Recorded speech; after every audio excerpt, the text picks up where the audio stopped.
आज हम बात करेंगे स्टॉक मार्केट में डाइवर्सिफिकेशन की। जी, आपने डाइवर्सिफिकेशन अलग अलग एसेट क्लास के बारे में तो सुन रखा होगा, जहां आपको कुछ पैसा एफडी में इन्वेस्ट करना चाहिए, कुछ रियल एस्टेट में, कुछ गोल्ड में और कुछ स्टॉक मार्केट में। लेकिन स्टॉक मार्केट में जब आप इन्वेस्ट करते हैं तो मेरी तो हमेशा ये एक कोशिश होती है, एक ओपिनियन होता है कि आप 40 से 60% पैसा म्यूचुअल फंड्स के थ्रू इन्वेस्ट करें और बाकी जो पैसा आप डायरेक्टली स्टॉक्स में डालते हैं उसका डाइवर्सिफिकेशन अच्छे तरीके से करें। अब ये थोड़ा कॉम्प्लिकेटेड हो सकता है कुछ लोगों के लिए, लेकिन मैं आपको 4 कैटेगरीज और उनके एग्जांपल्स भी बताऊंगा जिससे आपको स्टॉक मार्केट में अपने पोर्टफोलियो के लिए स्टॉक्स का चुनाव करने में काफी सहायता प्राप्त होगी और कहीं ना कहीं आप डाइवर्सिफिकेशन भी कर पाएंगे। तो आप बने रहिए मेरे साथ, शुरू करते हैं, आइए मिलकर सीखते हैं।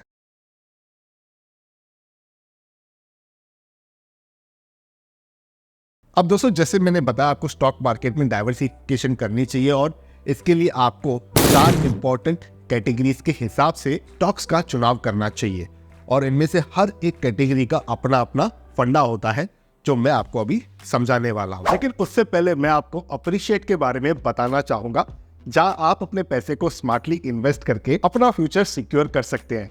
अप्रिशिएट पर आप यूएस स्टॉक्स मार्केट में इन्वेस्ट कर सकते हैं जो कि इंडियन मार्केट से 12 टाइम्स ज्यादा बड़ी है। आपको अप्रिशिएट पे कॉस्ट ऑफ इन्वेस्टिंग काफी कम लगती है। यहाँ 0 subscription fees, 0 withdrawal fees, 0 remittance fees और लोएस्ट ट्रांजैक्शन फी ऑफ 0.05% या ₹5 जो भी ज्यादा होगा।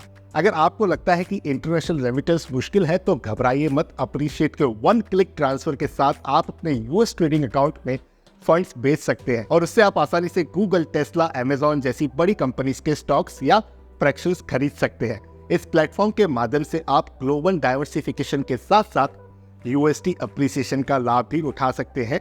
याद रखिए कि यूएसडी हर साल अप्रिशिएट कर रहा है तो आपको उसका भी बेनिफिट मिलता है और आर्टिफिशियल इंटेलिजेंस के जमाने में अप्रिशिएट के एआई रिकमेंडेड स्टॉक्स आपको बेटर रिटर्न दिलाने में मदद कर सकते हैं।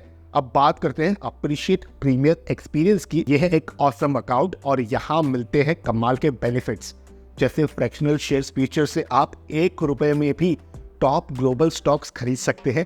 अप्रिशिएट के इजी टू यूज टूल्स और इंसाइटफुल एनालिटिक्स के साथ प्रो ट्रेडिंग काफी इजी हो जाती है। और अब आते हैं अप्रिशिएट के गोल फीचर्स पर। सेट करें अपने फाइनेंशियल गोल्स, ऑटोमेट करें एसआईपीस और फ्यूचर के लिए सेव करें डिपेंडिंग ऑन योर गोल। यहाँ फ्री फाइनेंशियल एजुकेशन भी अवेलेबल है, जहाँ आप लेटेस्ट फाइनेंस नॉलेज, रीफिंटिव की स्टॉक रिपोर्ट्स, जिससे आप काफी कुछ समझ सकते हैं किसी भी यूएस लिस्टेड कंपनी के बारे में। तो दोस्तों, इंतजार किस बात का है, डाउनलोड करें अप्रिशिएट ऐप आज और शुरू करें अपने फाइनेंशियल जर्नी को। इसकी लिंक आपको नीचे डिस्क्रिप्शन में मिल जाएगी। अब आगे बढ़ते हैं और बात करते हैं स्टॉक डाइवर्सिफिकेशन के पहली कैटेगरी की, जो है वैल्यू स्टॉक्स की। अब वैल्यू स्टॉक्स वो होते हैं जो मार्केट में अंडर वैल्यूड होते हैं, मतलब उनकी एक्चुअल वैल्यू काफी ज्यादा है लेकिन करंट मार्केट प्राइस काफी कम है। यानी कि अगर आप एक ऐसी कंपनी के शेयर्स खरीदते हैं जो एक्चुअली अच्छी है लेकिन मार्केट ने उसकी कीमत कम रखी है, तो वो डेफिनेटली आपके वैल्यू स्टॉक्स वाले कैटेगरी में क्लासीफाई हो जाएगा। उदाहरण के लिए यहाँ पर टीसीएस है, आज के डेट में एशियन पेंट है, एचडीएफसी बैंक है, ये कहीं ना कहीं मुझे वैल्यू स्टॉक्स लग रहे हैं। दूसरी कैटेगरी होती है ग्रोथ स्टॉक्स की। अब ग्रोथ स्टॉक्स वो होते हैं जो एक फास्ट पेस से ग्रो कर रही होती है कंपनियां। इन स्टॉक्स में आप इन्वेस्ट करते हैं उम्मीद से कि कंपनी फ्यूचर में बड़ी होगी और शेयर प्राइसेस बढ़ेंगे। ये स्टॉक्स नॉर्मली किसी पर्टिकुलर इंडस्ट्री या ट्रेंड से जुड़े होते हैं, जैसे कि रिटेल हो गया, ई कॉमर्स हो गया, लेकिन याद रहे इन स्टॉक्स में रिस्क थोड़ी सी ज्यादा होती है। एग्जाम्पल्स की बात करें तो यहाँ पर डीमार्ट हो गया, आईआरसीटीसी हो गया, टाटा एलेक्सी हो गया। तीसरी कैटेगरी होती है दोस्तों डिविडेंड स्टॉक्स की। अब डिविडेंड स्टॉक्स काफी लोगों के फेवरेट होते हैं, क्योंकि डिविडेंड स्टॉक्स वो होते हैं दोस्तों जो रेगुलर डिविडेंड्स देते रहते हैं। डिविडेंड का एक हिस्सा होता है कंपनी के प्रॉफिट्स का, जो वो अपने शेयर होल्डर्स के साथ शेयर करती है। इससे आपको रेगुलर इनकम मिलती रहती है।